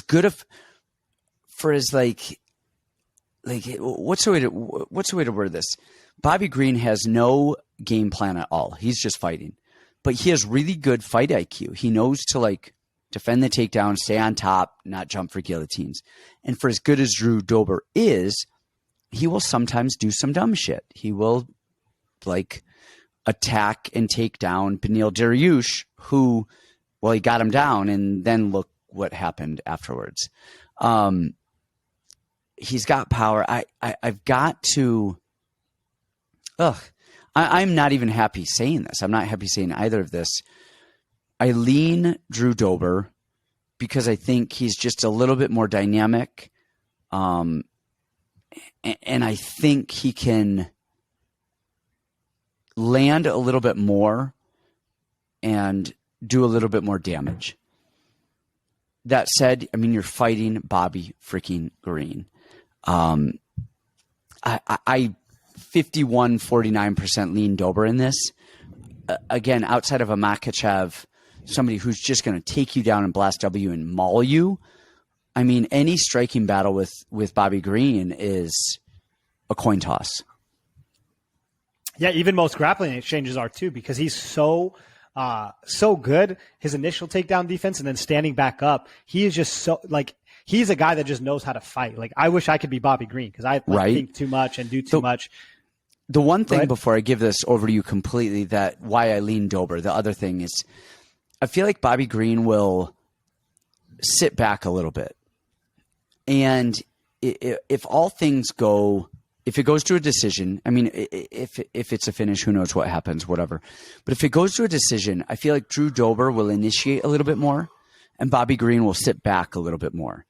And that kind of alone is why I'm leaning Dober on this. It's just a little bit more activity and a little bit more offensive pressure versus Bobby Green, who's a little bit more of a counter and wants to draw people in. But holy shit, grab a coin, flip it, there's your winner. I would almost say that about Drew Dober too, is like a lot of times he kind of uses his chin as his best weapon, where he's good with guys engaging him and then starting that firefight. And he knows at the end of this, I'm going to be here standing and I can throw bombs and catch you out of there. I think the size difference in this is going to be pretty big too, right? Dober holds a lot of the weight in his legs. He's got huge calves, big legs, very strong. I think I'm going to be on the Bobby Green side of this. If he can look as good as he did against Fiziev, who, I guess would be similar in stature to Drew Dober. And I don't think Dober's striking is bad at all, but I think Fiziev is just in another planet. I think that fight was super close. I had my entire net worth on Fiziev in that fight, and I was sweating bullets. I mean, the whole way through that. He just is constantly throwing, constantly picking you apart with jabs and moving.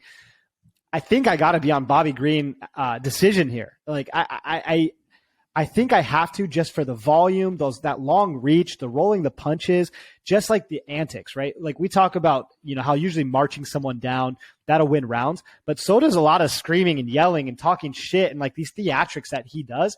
That helps win rounds too. It gets the fans excited. It gets people. Well, I think this will be at the Apex, right? Yeah. Yep. Yeah, so this will be at the Apex. So that will mean a lot less. But man, he's just constantly, again, he's kind of putting that volume out. He's kind of like Brian Battle to me. Like, kind of tricky to take down, stands up if he needs to, constant volume. Is he a picture perfect, like if you were to take an instructional for Bobby Green? Hell no. He's kind of the opposite of picture perfect. But man, he's always throwing volume, and it's nothing against Dober, because I think Dober is actually maybe the opposite. He is picture perfect, like just clean and technical and does everything right. I just think that size, that length, and that volume is going to be a big issue, especially if Dober with the short arms can't reach him. I think one of the best plays here will actually be the over. It's set at 2.5 rounds, minus 175. I think that's worth it. This is a pretty closely lined fight.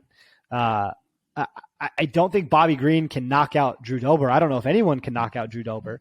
And then on the other end, I don't know that Dober is going to be able to take down Bobby and hold him down. And I don't think he's going to be able to reach Bobby's chin that much. So I think maybe you just take the over and call it a day. It's funny you say that. I was going to ask you, do you bet this fight or do you just bet the over?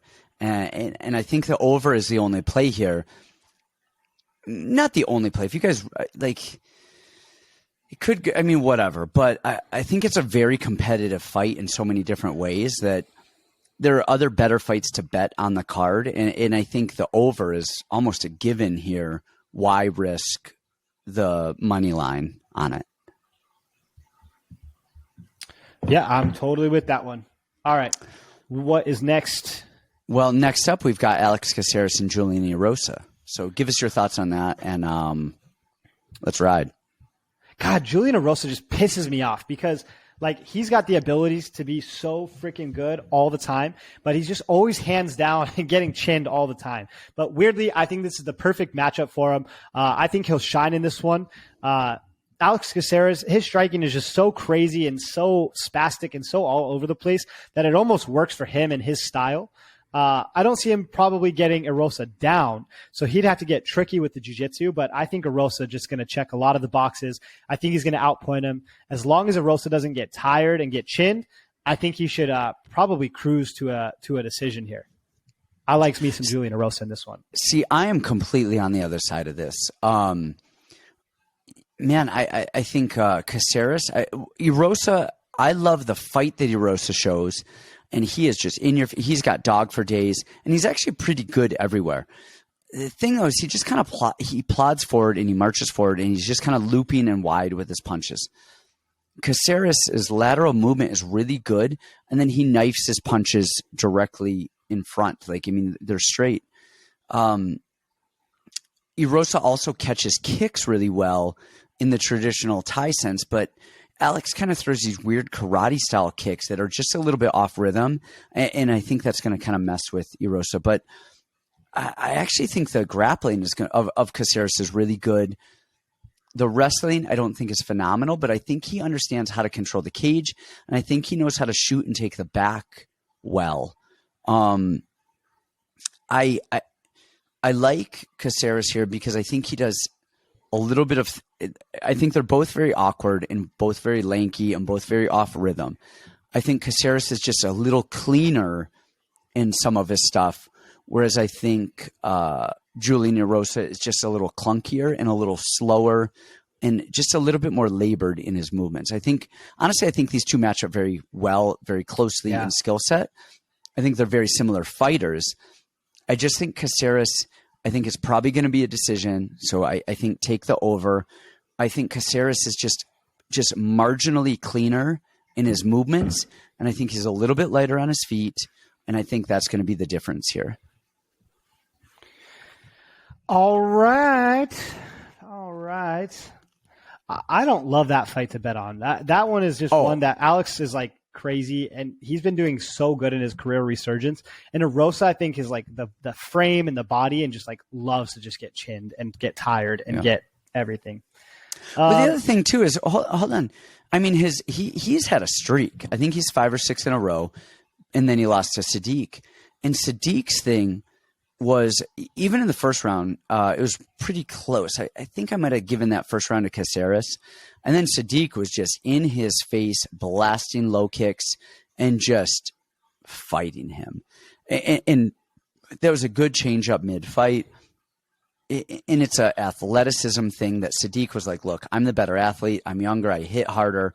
I am just going to fight you at every which way.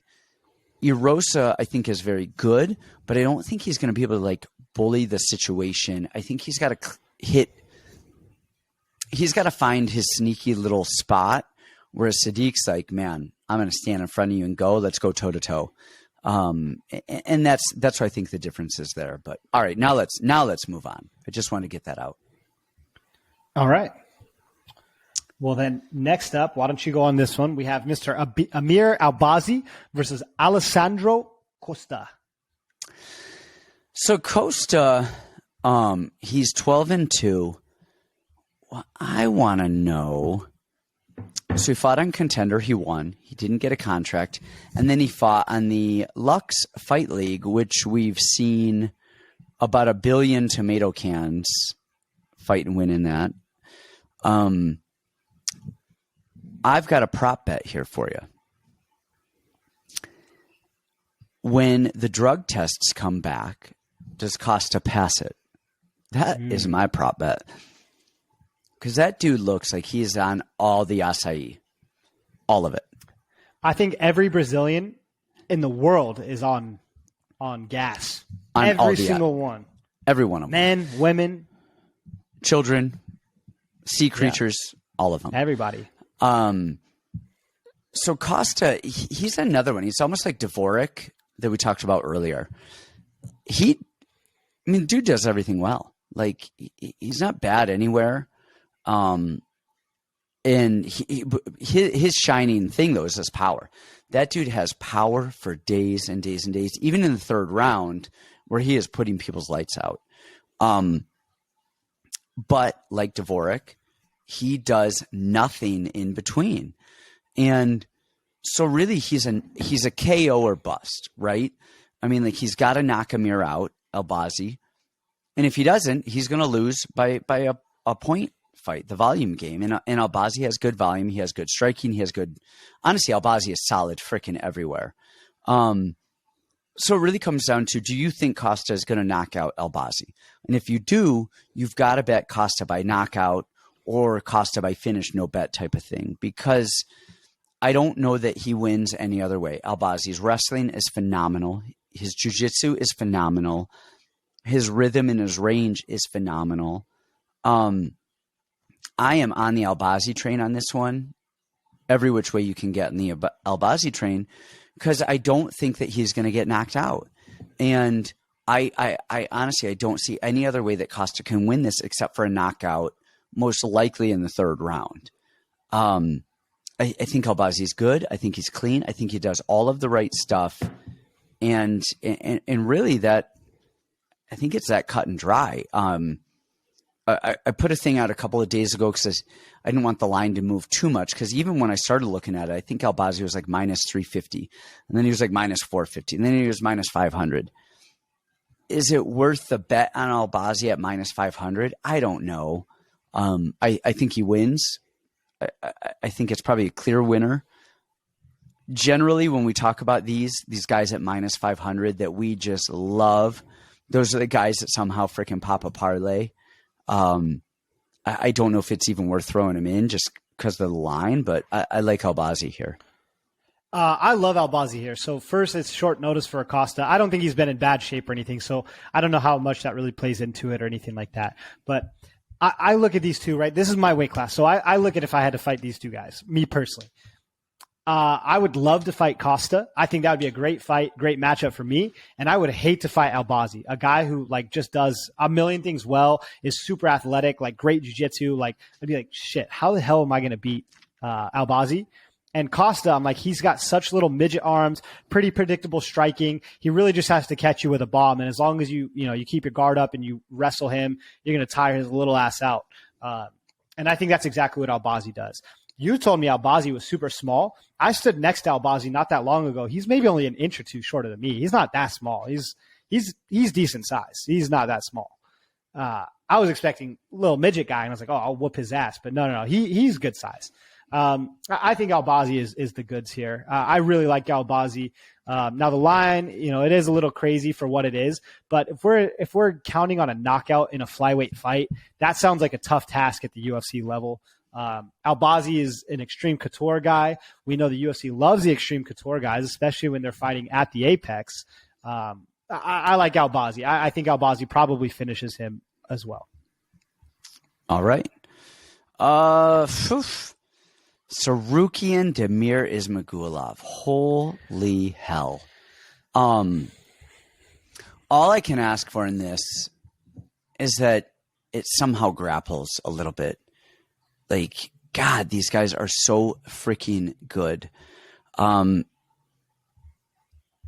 me see. Arman Sarukian's losses are to Islam and to Gamrot. I mean, like, seriously. And in that Islam fight, he took him down early. And, of course, he recovered and whatever. Ismagulov is 5-0 in the UFC, all under the radar. Alex Gorgees, I don't know who that is, but he beat Joel Alvarez, who's tall and big. He beat Thiago Moises, Rafael Alves, and then Kutaladze, who's phenomenal. My only knock on Damir, what is it? What's my only knock on him? Do you know? Because I think we've talked about this. His twitching all the time? Well, his twitching's weird. But I think he could find the finish. He's got all decisions. I think he is so freaking good.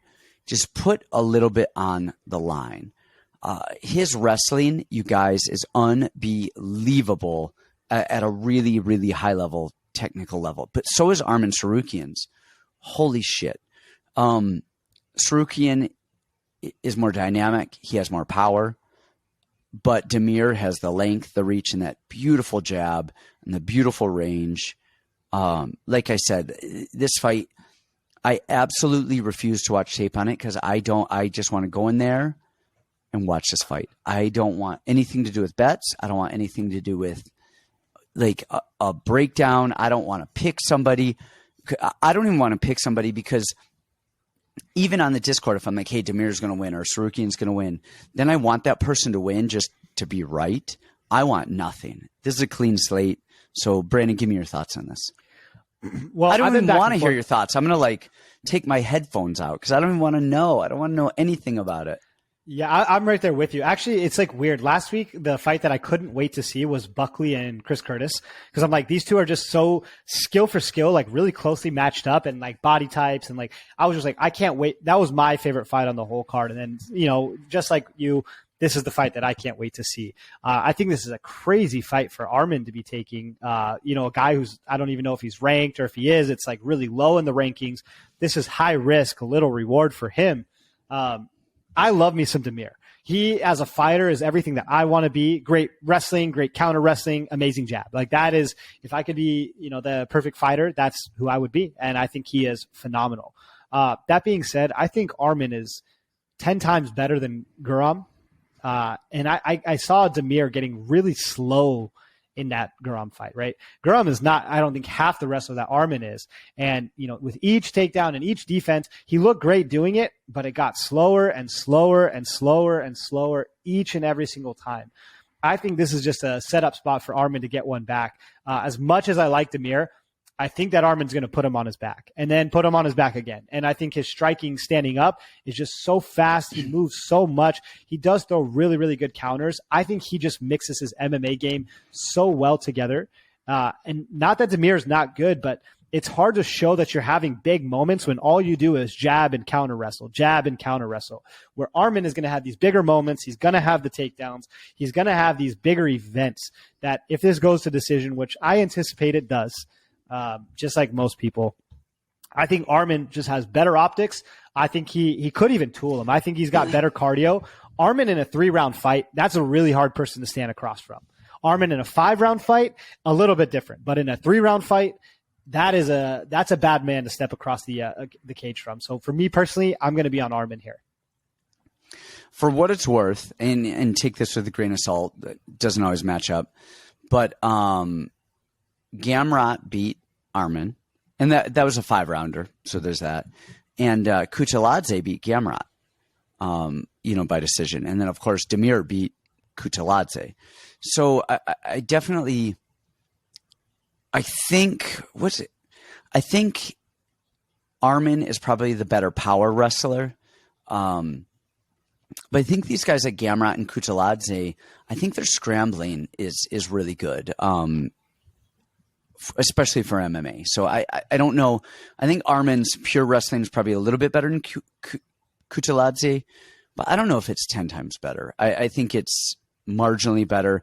But man, all of those guys that we just mentioned, I think they are, outside of Islam, the best of the division. I think those guys are just so freaking good.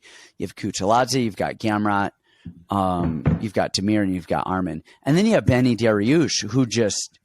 his takedown defense with Gamrot, holy shit, I think it shocked the world. I think all of us were like, Gamrot's going to take him down and maul him in the wrestling.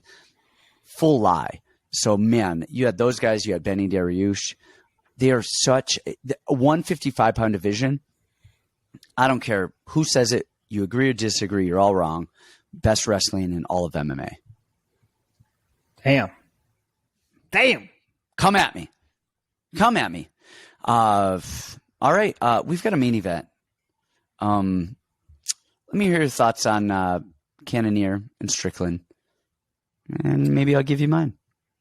Okay, so this is the main event. I think this is going to end up being one of my favorite spots on the entire card. I love me some recency bias. I love me some Sean Strickland in this spot. There's a few reasons that I like Sean Strickland. So one, the same read that I had on Chris Curtis last week. So I put out a tweet. I was like, guys, Chris Curtis is beating everybody's ass at Extreme Couture. He's like the most ultra veteran guy like in the entire gym, beating the shit out of everybody. His old flaw in his game used to be that like he had no takedown defense because a couple guys took him down and, wrote him out or whatever. But then he showed in the Hidalgo fight, like, okay, now I can defend takedowns, which is going to give me more time to stand up and box your face off and not get hit and counter back big. Like, Chris Curtis is the man. Well, Sean Strickland is also the man. He also beats up everybody at Extreme Couture. He's tough. He's crazy. He's a million different things. And say whatever you want about his striking and his stance and everything, he knows how to fight. Sean Strickland is a guy who just freaking knows how to fight. He got check left hook by, like, the most dangerous check left hook in the entire planet world, a guy that's made out of dinosaur bones. I called that one too. I like Sean Strickland. I was like, I think Alex Pereira wins this fight. And everyone was like, oh, but what about the wrestling? What about whatever? It doesn't matter. I was like, Pereira's going to win that fight. This one, I'm looking at a 31-year-old guy who's in the prime of his career, starting to get bigger paychecks, starting to do more, with an amazing jab, high pressure, just kind of a fucking annoying style to deal with. Just a guy who's always in your face and weirdly rolling and not getting hit and just being right there against a guy who's 38 and is very, very good. But I think we'll let the pressure get to him. To me, I just really like Sean Strickland in the spot. People are talking about the leg kicks. Okay. Yes, Sean has been kicked a few times, but also a lot of times he checks kicks better than most guys that I've seen. Like he's becoming a lot more aware of that as he's getting later in his career. That jab, I mean, not a lot of guys jab, and he puts a stamp on his jab. So for me, it's going to be Sean Strickland counter wrestling, putting the pressure. I really like Strickland in this spot. So that's where I'm going to go for this one. Good spot for me. You know, it's funny you say the kicks. The kicks are not going to matter here because Sean Strickland's in your face. He's jabbing you nonstop. Too close. So yeah, you can't. He's not really going to be able to kick. I mean, on the outside, of course, there's always a little feeling out process, whatever. But I don't think it's going to matter. He's going to calf kick Cannonier. We saw that with the Anderson Silva thing. In a 5-round fight, Strickland's got to make sure that he pressures enough to get inside of that calf kick before it does too much damage. The other thing is what I actually worry about this fight. I mean, of course, Cannonier has power. There's that. I worry about Cannonier just pushing Strickland to the fence and just holding him and just kind of controlling him. I love Strickland's volume and his jab. I think those are the keys here. I lean Strickland because of the volume and the pressure and the age and all of the stuff that you said, the volume and cardio. But man, Cannonier looked really good against Izzy. And I thought I don't feel like at 38, he's showing any like signs of wear. That said, the guys that he's beating are David Branch, who's a wrestler, Anderson Silva, who he leg kicked to death, Hermanson, and that was, the Hermanson fight was very impressive. That was a impressive win. But again, Hermanson was trying to get the takedown, and Jared, stuffed it, uppercut. There's that. He beat Kelvin, and that was a really, really good fight. And that was one of his better fights. And then Brunson, another wrestler. He's beating guys who are generally somewhat chinny. Strickland is not chinny. Like you said, he got hit with the dinosaur bone Pereira. Fuck, that's going to happen. It's a fight. And that's like, yeah. It happens. That's going to happen. Shit happens. We called that to a T. The double jab is hands down. Now, I mean, does Strickland adjust with that jab with his hand down, crowding in like that? Because, doubt it.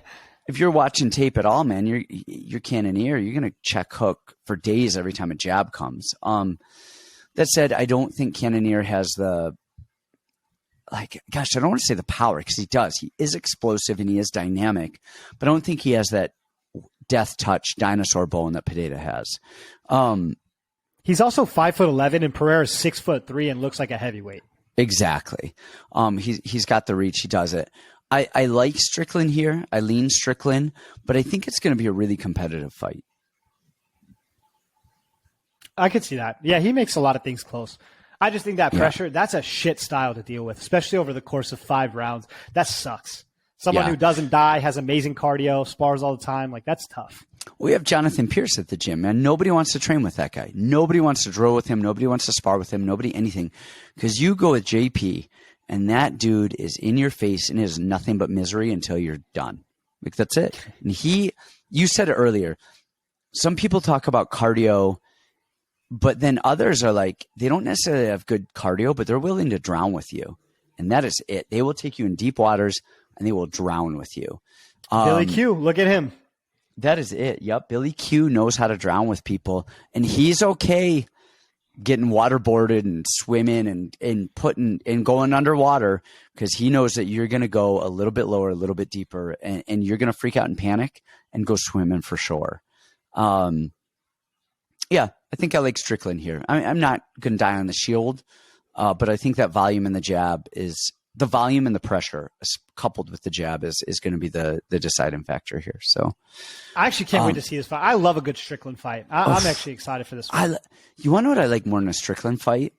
Is a Strickland interview. That dude is funny.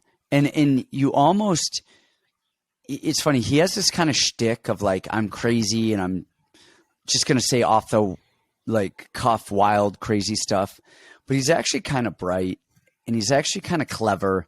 And I think some of the stuff he says is a little bit shock value-ish, but he kind of gets it and he's kind of saying it a little bit in jest. Very entertaining guy, like listeners, but honest in his shock value stuff. Yeah, I could listen to that dude talk random shit all day long. So, man, that's it, man. Last fight of the year. Man, I have been traveling, I think 7 of the last 9 weeks for fights. I've got a few weeks off. We've got Kelvin Gastelum fighting Imavov January 14th. So getting him ready, and I'm ready to relax a little bit and then come back strong, hit it hard first part of January. Let's do it. I'm going to heal up, and then I'm going to try to get a fight on the books too.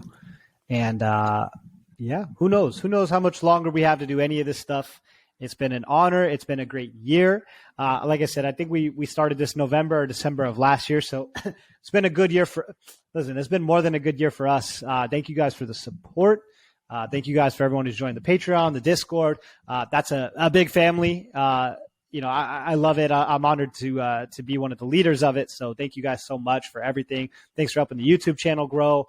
We appreciate everything. Thank you guys so much. What a year it's been. Maybe we'll do one, video at the end or something like to recap. But honestly, last year, our recap video got no play. And I think it's because we put it out last. We put it out later than everybody else.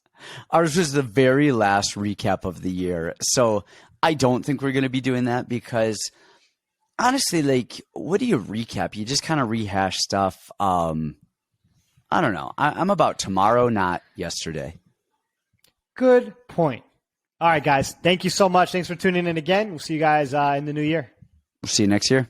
Happy New Year, guys. And Merry Christmas. I don't know.